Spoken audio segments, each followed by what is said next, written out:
मेरे भारतवर्ष के भाइयों एवं बहनों, नौजवान साथियों एवं नन्हे मुन्ने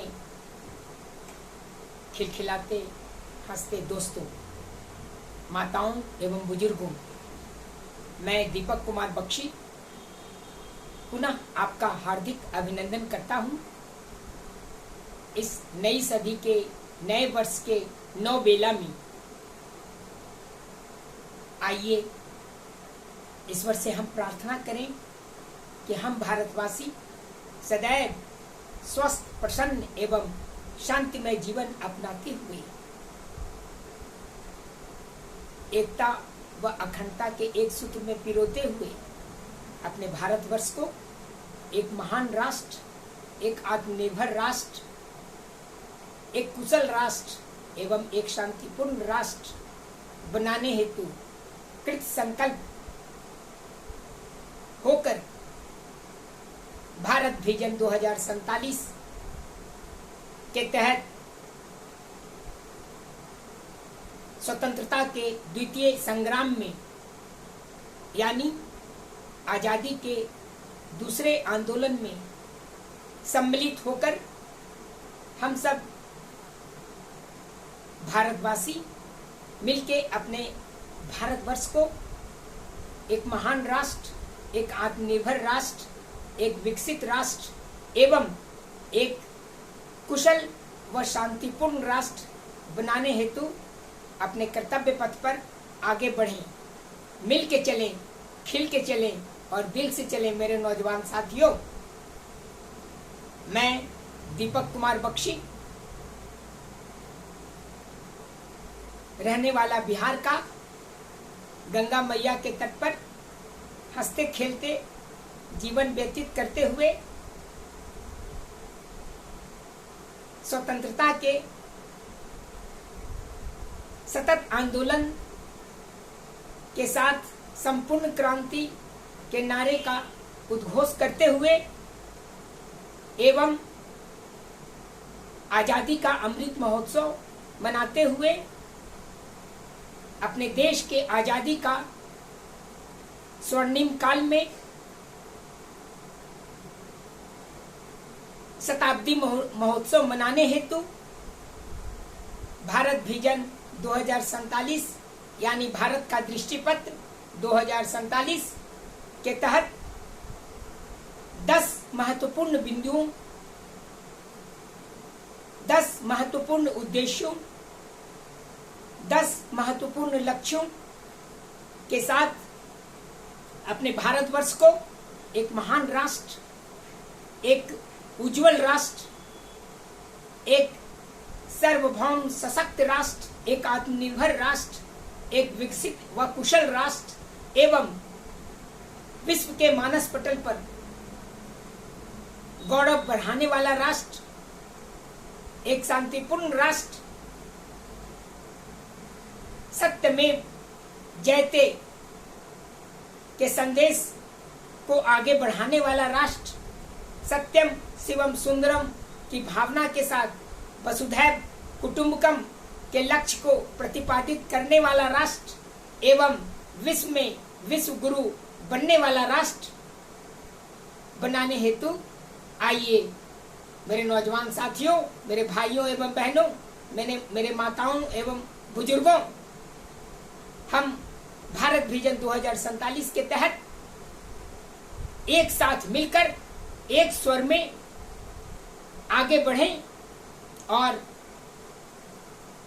यह संकल्प लें कि आजादी के शताब्दी समारोह मनाते हुए स्वतंत्रता के 100वीं वर्षगांठ पर 15 अगस्त 2047 को अपने राष्ट्रीय तिरंगे को फहराते हुए जन गण मन अधिनायक जय हे भारत भाग्य विधाता का गुणगान करने का लक्ष्य निर्धारित करते हुए हम सब मिलकर आगे बढ़े। मेरे नौजवान साथियों, आपको मालूम ही होगा स्वतंत्रता के स्वर्णिम महोत्सव पर यानी सन 1997 में पूर्व राष्ट्रपति डॉक्टर एपीजे अब्दुल कलाम ने जो भारत विजन 2020 की गाथा प्रतिपादित किया था, जिसे अगले 25 वर्षों यानी सन 2022 तक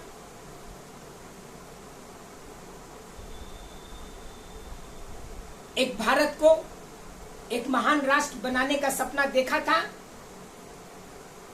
उसी सपने को सच करने के लिए हम सब आजादी के अमृत महोत्सव 2022 15 अगस्त को अगले 25 वर्षों जो अमृत काल कहा जाता है, अपने शताब्दी समारोह स्वतंत्रता के 100वीं वर्षगांठ पर भारत विजन 2047 के तहत 10 महान बिंदुओं, महान लक्ष्यों, महान उद्देश्यों को प्रतिपादित कर हम सब मिलकर ठाना है अपने भारतवर्ष को एक महान राष्ट्र बनाना है। मेरे नौजवान साथियों, आइए स्वतंत्रता के इस द्वितीय संग्राम में शरीक होकर हम सब भारत विजन 2047 के तहत अपने भारतवर्ष को 150 करोड़ भारतवासियों को एक सशक्त कुशल राष्ट्र बनाएं, एक आत्मनिर्भर एवं विकसित राष्ट्र बनाएं, एक शांतिपूर्ण एवं कुशल नेतृत्व करने वाला राष्ट्र बनाएं। यही मेरी कामना है, यही हम सबों की कामना है और यही हम सबों की इच्छा है। मुझे विश्वास है, आशा ही नहीं वरन पूर्ण विश्वास है कि हम सब मिलकर भारत विजन 2047 के तहत एक न एक दिन आजादी के अमृत महोत्सव के बाद आजादी के शताब्दी महोत्सव मनाते हुए अपने भारतवर्ष को एक महान राष्ट्र, एक आत्मनिर्भर राष्ट्र, एक विकसित राष्ट्र, एक कुशल राष्ट्र एवं एक शांतिपूर्ण राष्ट्र बनाएंगे। आइए, आपको तो ज्ञात ही होगा, कल ही ईद समाप्त हुआ है। आज से बिहार में चैती छठ का भी आरंभ हुआ है। छठ यानी सूर्य भगवान की उपासना और नवरात्र का भी बेला है, रामनवमी आने वाला है। तो अपने देश के इस महान सभ्यता व संस्कृति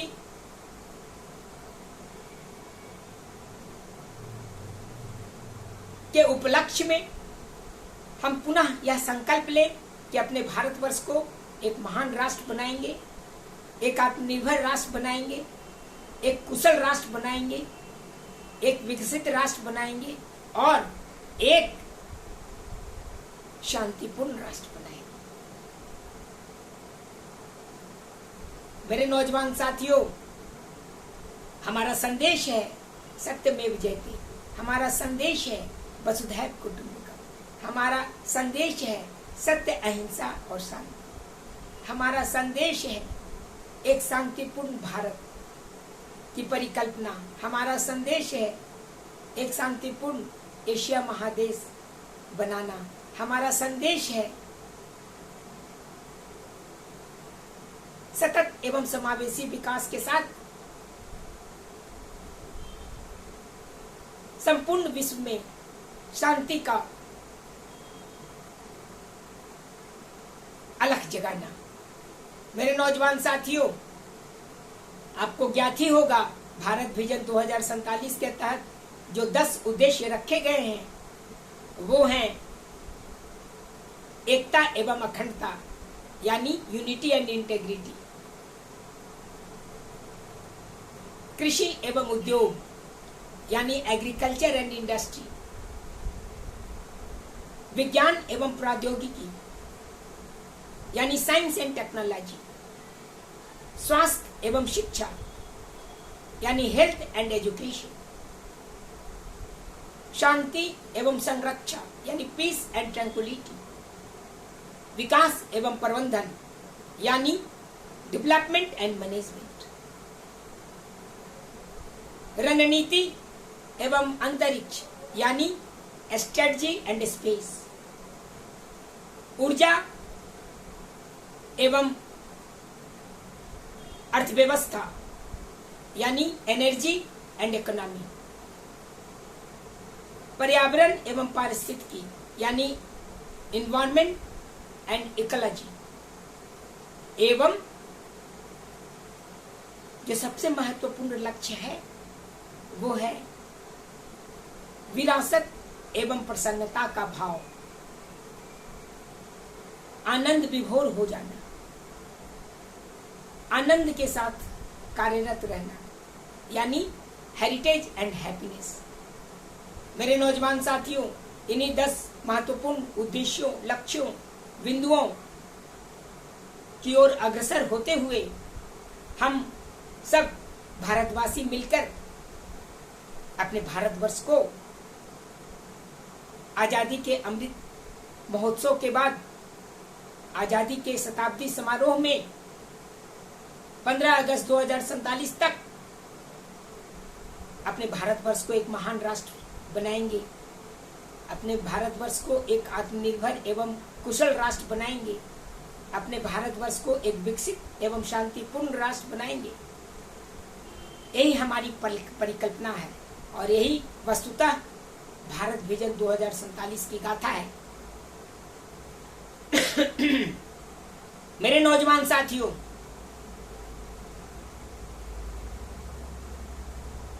किसी भी देश की एकता और अखंडता उसके विकास में काफी महत्वपूर्ण भूमिका निभाता है। आज हमें गर्व है कि हम सब एक हैं, अखंड हैं, यानी एक भारत श्रेष्ठ भारत, अखंड भारत की परिकल्पना को हम सच कर पाए हैं। किसी भी परिवार में, किसी भी समाज में, किसी भी देश में, यहाँ तक कि संपूर्ण विश्व में एकता व अखंडता का होना अति अनिवार्य है। जब हम एक होंगे तो अनेक होंगे और फिर विषमताओं से भरे इस देश में एक होना ही है। हमें एक सूत्र में पिरोकर रहना ही है, गंगा जमुनी संस्कृति को बरकरार रखना ही है। तो हमें धर्म, भाषा, जाति व क्षेत्र से परे होकर हिंदू, मुस्लिम, सिख, ईसाई भाई भाई की भावना के साथ हमें एकता व अखंडता को बरकरार रखना होगा। तभी हम अपने भारतवर्ष को एक विकसित व कुशल राष्ट्र बना पाने में सक्षम हो पाएंगे। मेरे नौजवान साथियों, किसी भी देश के लिए कृषि एवं उद्योग में सफलता का होना अति महत्वपूर्ण है।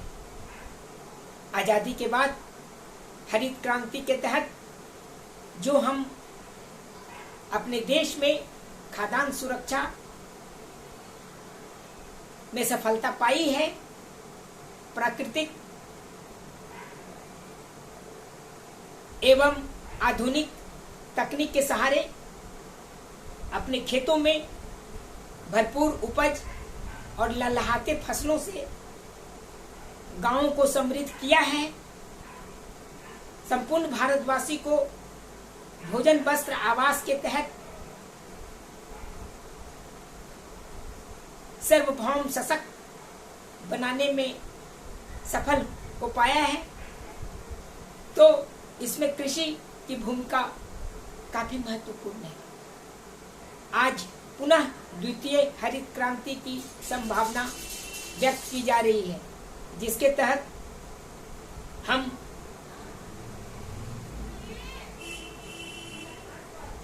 कृषि के क्षेत्र में सतत विकास की ओर बढ़ पाने में सक्षम हो पाएंगे। मेरे नौजवान साथियों, कृषि के साथ उद्योग के क्षेत्र में भी सफलता यह सिद्ध करता है कि हम भारतवासी मिलकर यदि आगे बढ़ें तो उद्योग के क्षेत्र में भी गांव से लेकर शहरों तक आगे बढ़ने में सफल हो पाएंगे। मेरे नौजवान साथियों, गांव के कुटीर उद्योग से लेकर शहरों के मध्य उद्योग एवं महानगरों के बड़े बड़े उद्योगों की सफलता का लक्ष्य निर्धारित कर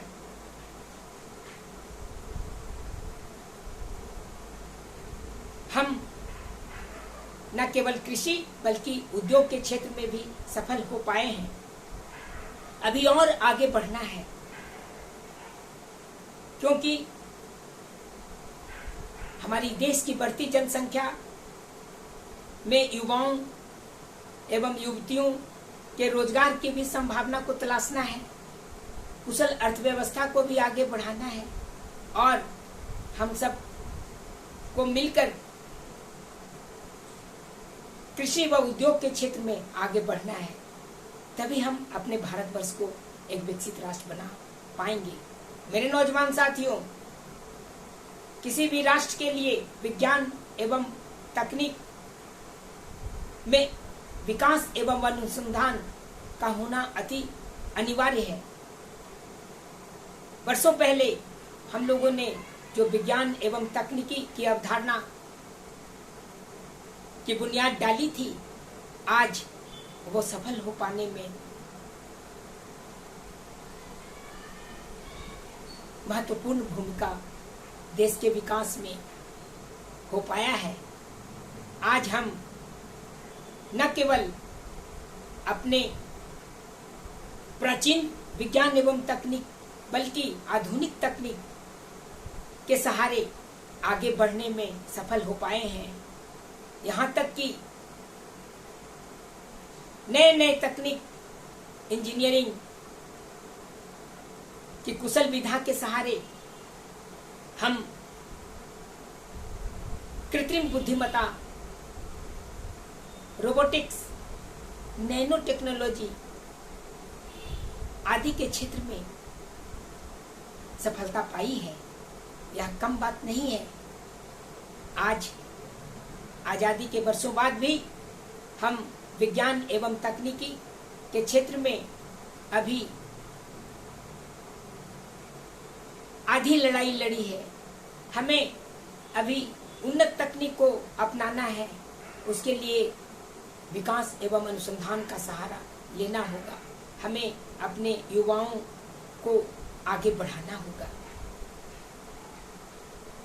अतः विज्ञान एवं तकनीकी का होना किसी भी राष्ट्र, किसी भी समाज, किसी भी परिवार के लिए अति अनिवार्य पहलू है। तभी भारतवर्ष एक विकसित राष्ट्र बन पाएगा। मेरे नौजवान साथियों, किसी भी राष्ट्र के लिए स्वास्थ्य एवं शिक्षा की बुनियादी संरचना एवं विकास व अनुसंधान का होना अति अनिवार्य पहलू है। जब हम स्वस्थ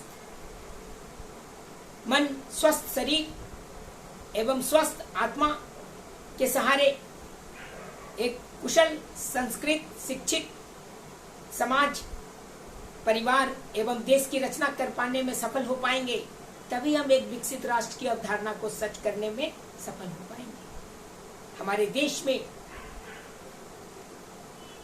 स्वतंत्रता के बाद शिक्षा एवं स्वास्थ्य के क्षेत्र में काफी विकास हुआ है, लेकिन अभी बहुत कुछ करना बाकी है। गांव से लेकर शहरों और महानगरों तक शिक्षा एवं स्वास्थ्य का जाल फैलाना होगा। बुनियादी संरचना का विकास करना होगा। गांव के स्वास्थ्य केंद्रों से लेकर शहरों के अस्पतालों, चिकित्सा केंद्रों एवं महानगरों के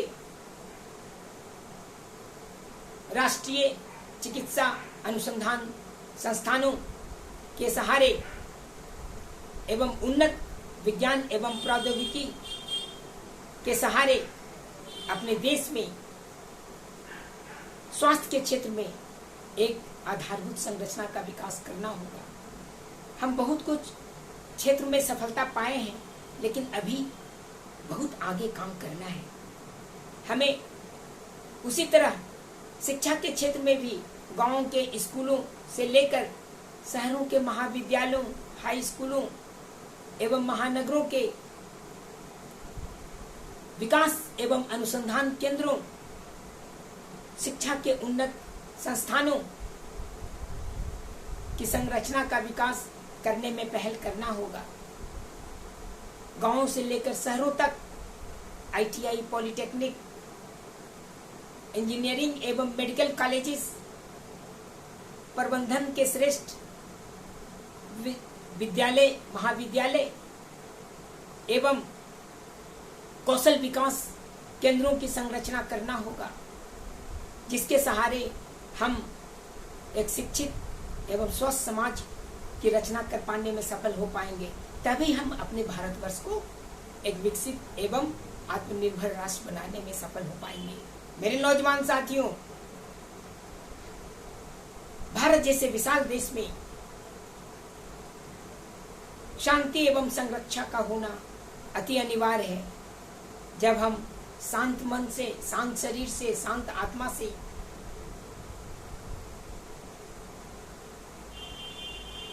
एक साथ मिलकर विचार करेंगे तो हम उचित निर्णय कर पाने में सफल हो पाएंगे।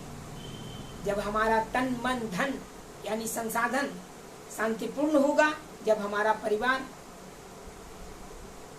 शांतिपूर्ण होगा, जब हमारा समाज, हमारा देश शांतिपूर्ण होगा, तभी हम एक शांतिपूर्ण विश्व की भी परिकल्पना को साकार कर पाने में सफल हो पाएंगे।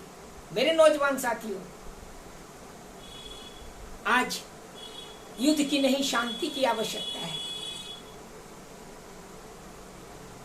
हम लोग बुद्ध को मानने वाले हैं, जिनकी परिकल्पना थी कि शांति ही सतत विकास एवं समावेशी विकास की परिकल्पना को साकार करने में सफल हो पाएगा, सार्थक हो पाएगा। अतः हमें विभिन्नताओं में एकता के साथ एक शांतिपूर्ण समाज, शांतिपूर्ण परिवार एवं शांतिपूर्ण राष्ट्र के विकास में सहायक होना पड़ेगा और शांति के बलबूते अपने देश की संरक्षा, अपने देश के नेतृत्व करने की भावना, अपने देश के शांतिपूर्ण संदेश को आगे बढ़ाने का लक्ष्य निर्धारित करना होगा।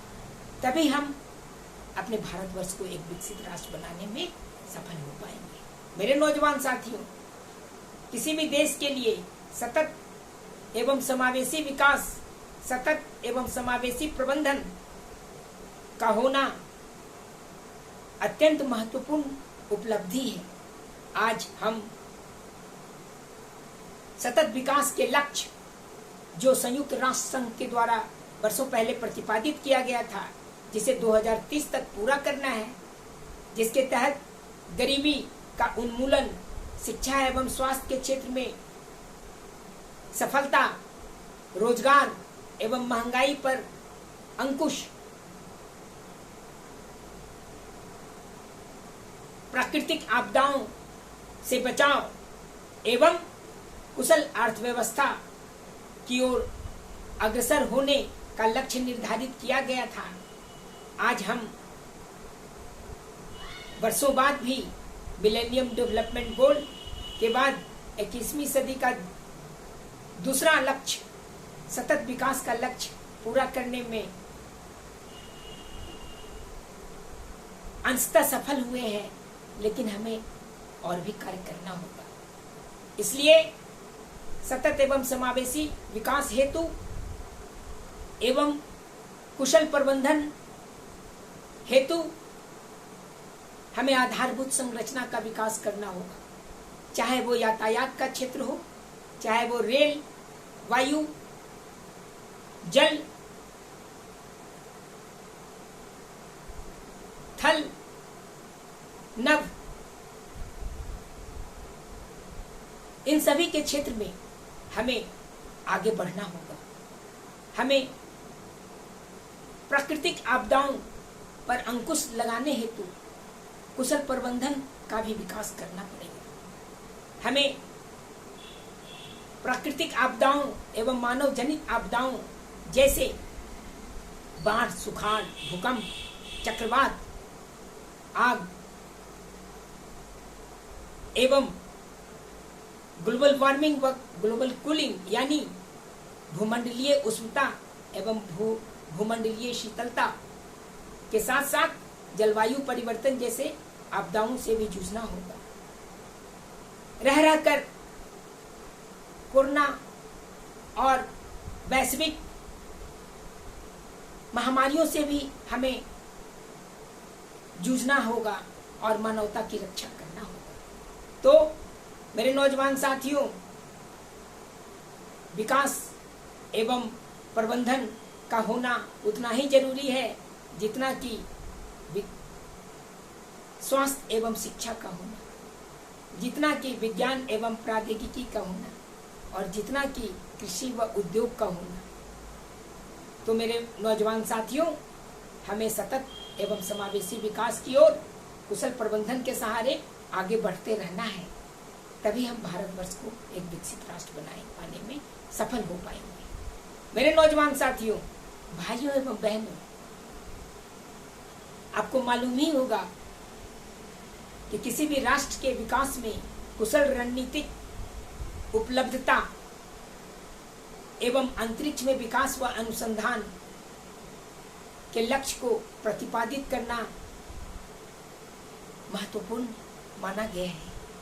आज हम कुशल रणनीति के बलबूते अपने देश के विशाल सीमाओं को सुरक्षित रख पाने में सफल हो पाए हैं, चाहे वो जल थल नभ का क्षेत्र हो, चाहे वो हिमालय के दुर्गम परिस्थिति हो, चाहे वह कश्मीर से कन्याकुमारी व कच्छ से लेकर कामाख्या तक का क्षेत्र हो, चाहे वो हिंद महासागर से लेकर अरब सागर और बंगाल की खाड़ी का क्षेत्र हो। इन सभी के क्षेत्र में कुशल रणनीति के बदौलत हम अपने देश की सुरक्षा, अपने देश के लोगों की सुरक्षा कर पाने में सफल हो पाए हैं। हम अपने देश की एकता व अखंडता की रक्षा कर पाने में सफल हो पाए हैं। अतः कुशल रणनीति के सहारे हमें विकास एवं अनुसंधान की ओर आगे बढ़ते रहना है। साथ ही साथ अंतरिक्ष के क्षेत्र में भी विकास व अनुसंधान पर जोर देना अति महत्वपूर्ण है।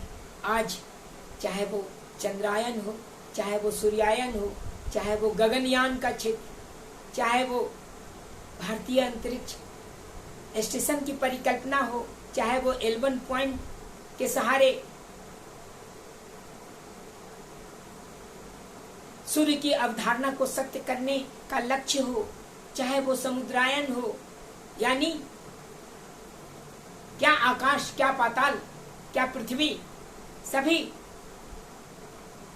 की ओर हमें विकास अनुसंधान के सहारे आगे बढ़ना है और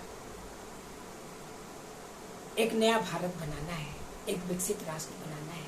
मेरे नौजवान साथियों, किसी भी राष्ट्र के लिए आपको मालूम ही होगा ऊर्जा का क्षेत्र बहुत महत्वपूर्ण है।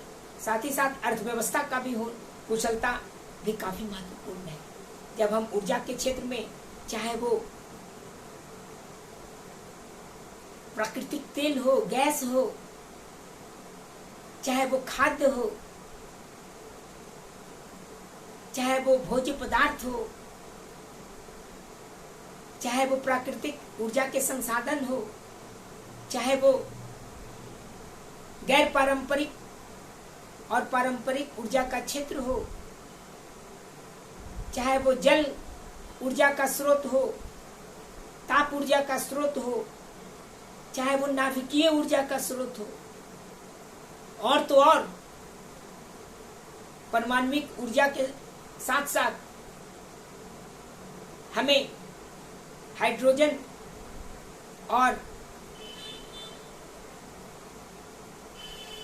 सेमीकंडक्टर जैसे आधुनिक तकनीक के सहारे नए नए ऊर्जा के क्षेत्र को प्रतिपादित करना है।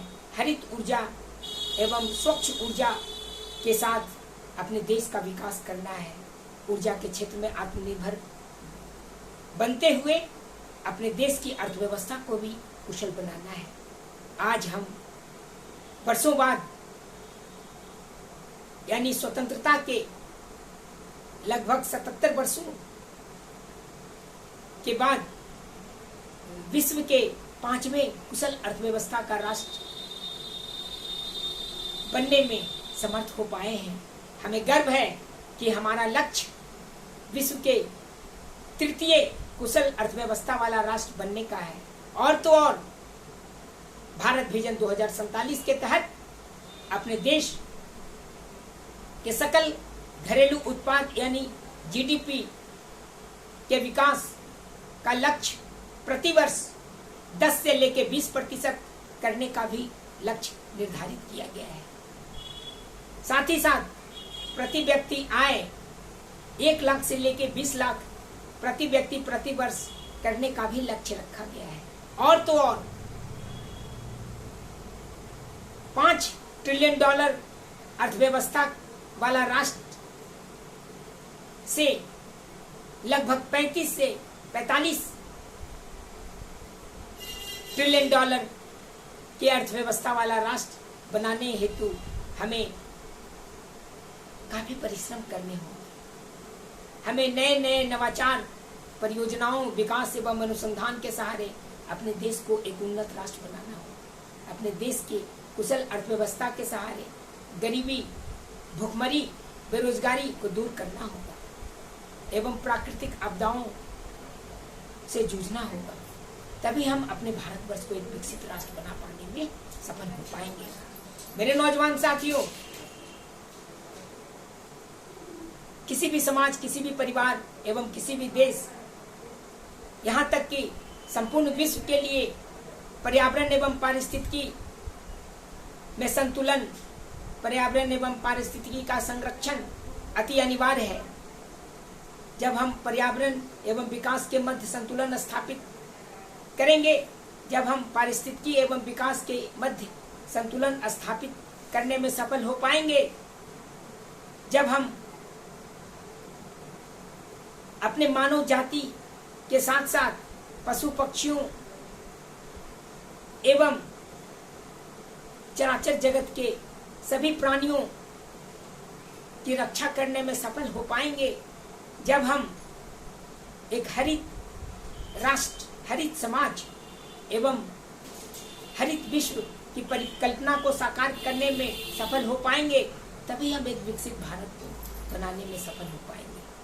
अतः हमें अपने पर्यावरण एवं पारिस्थितिकी का संरक्षण, संपोषण एवं संवर्धन करने हेतु मिलजुल कर आगे बढ़ना होगा।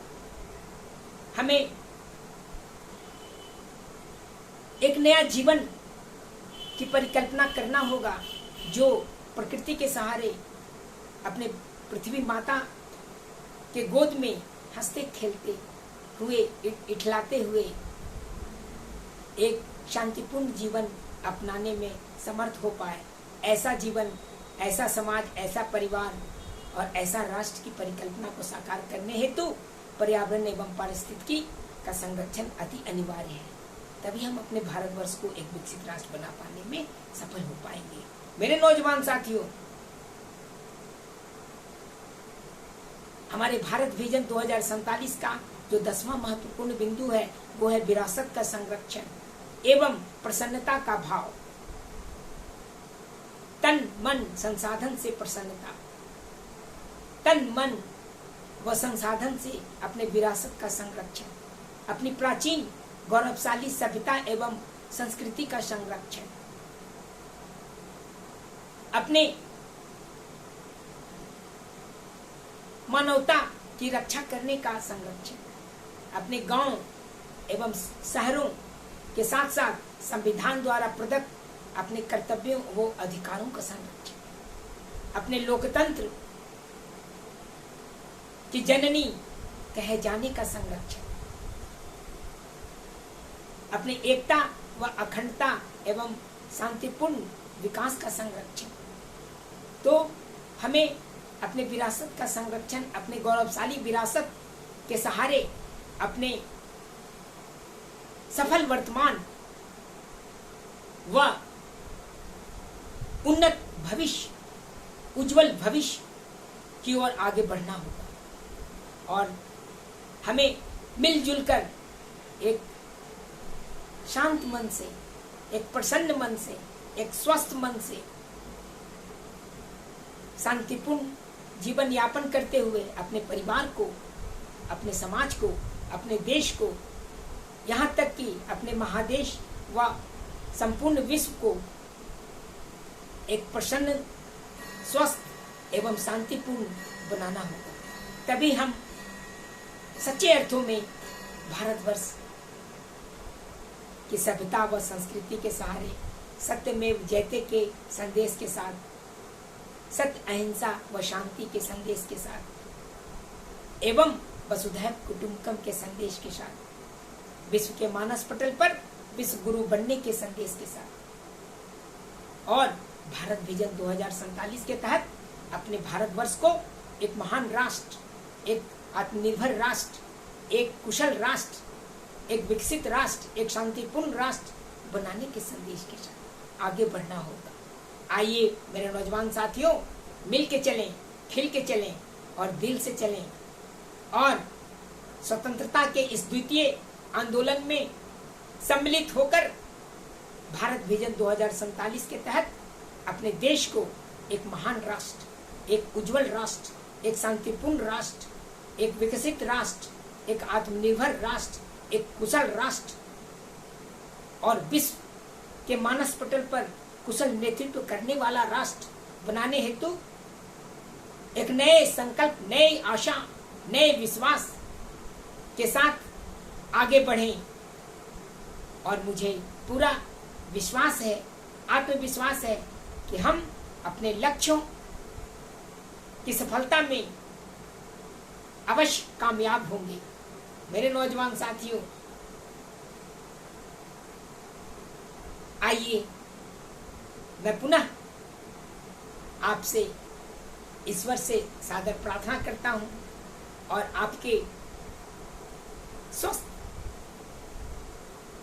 प्रसन्न एवं शांतिपूर्ण जीवन हेतु ईश्वर से प्रार्थना करता हूं कि हम सब भारतवासी मिलके एकता के एक सूत्र में पिरोकर आगे बढ़ें और